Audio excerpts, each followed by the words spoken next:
Assalamualaikum warahmatullahi wabarakatuh. Perkenalkan, nama saya Nurul Aulia Fariha dari Fakultas Tarbiyah Prodi PGMI.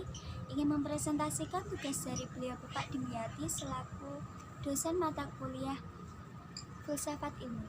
Mengenai tugas yang pertama mencari mitos dan ilmu apa yang dapat diambil dari mitos tersebut. Kedua, mencari dalil dan ilmu apa yang dapat diambil dari dalil tersebut. Ketiga, mencari informasi dan membuktikan informasi itu benar-benar fakta atau hanya hoax belaka.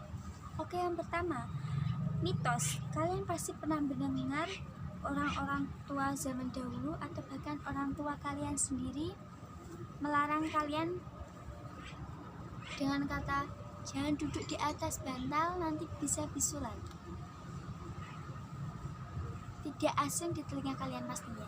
Mitos ini tidak ada pada zaman dahulu, tapi benar tidaknya saya juga kurang tahu, karena mitos itu sendiri merupakan suatu kejadian yang belum diketahui atau tidak diketahui benar tidaknya, fakta hoaxnya belum diketahui. Tapi dari mitos ini kita dapat mengambil pelajaran bagaimana kita harus bersikap, bagaimana kita tidak menempatkan sesuatu yang bukan pada tempatnya. Bantal yang biasanya dipakai tidur, dipakai buat kepala, malah dipakai buat duduk. Secara tidak langsung orang-orang zaman dahulu atau orang-orang tua kita mengajarkan kita kesopanan. Itu tentang mitos. Lanjut yang kedua, tentang dalil. Mencari dalil dan ilmu apa yang dapat diambil. Nah, di sini saya ambil dalil dari Al-Qur'an surah Al-Furqan ayat 63. Wa ibadur rahmanil ladzina yamshuna 'alal ardi haunan wa idza khatabahumul jahiluna qalu salaman.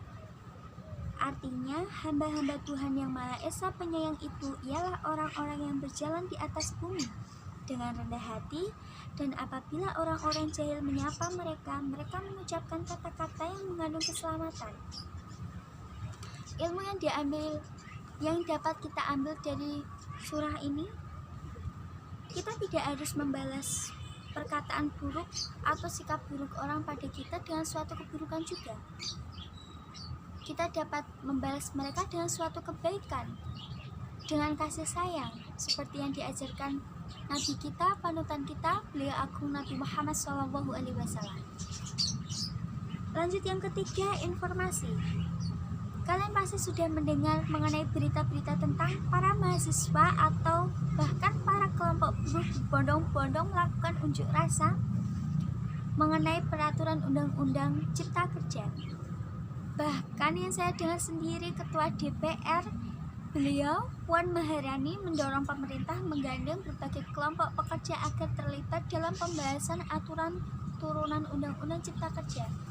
Informasi ini benar tidaknya saya kurang tahu, tapi saya dapat membuktikannya melalui Suara Merdeka dari surat kabar Suara Merdeka kemarin pada tanggal 9 Oktober 2020. Bahas aturan turunan Undang-Undang Cipta Kerja.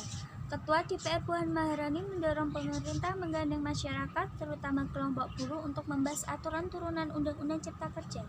Menurut Puan sendiri, hal itu harus dilakukan agar lahir aturan rinci yang jelas dan dapat diterima semua pihak. Ini buktinya.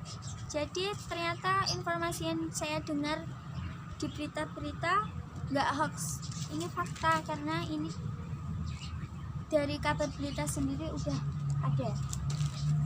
Nah, pelajaran yang dapat kita ambil dari terkait masalah-masalah tentang peraturan ini, tentang para unjuk rasa tersebut, kita dapat mengambil pelajaran sebagai kelompok seharusnya mendengarkan aspirasi kelompok kita, mendiskusikan bersama, membahas suatu permasalahan bersama, tidak melakukan atas kemauannya sendiri, sehingga tidak terjadi kesalahpahaman, atau bahkan yang lebih ekstrem lagi tidak terjadi perkelahian yang dapat merugikan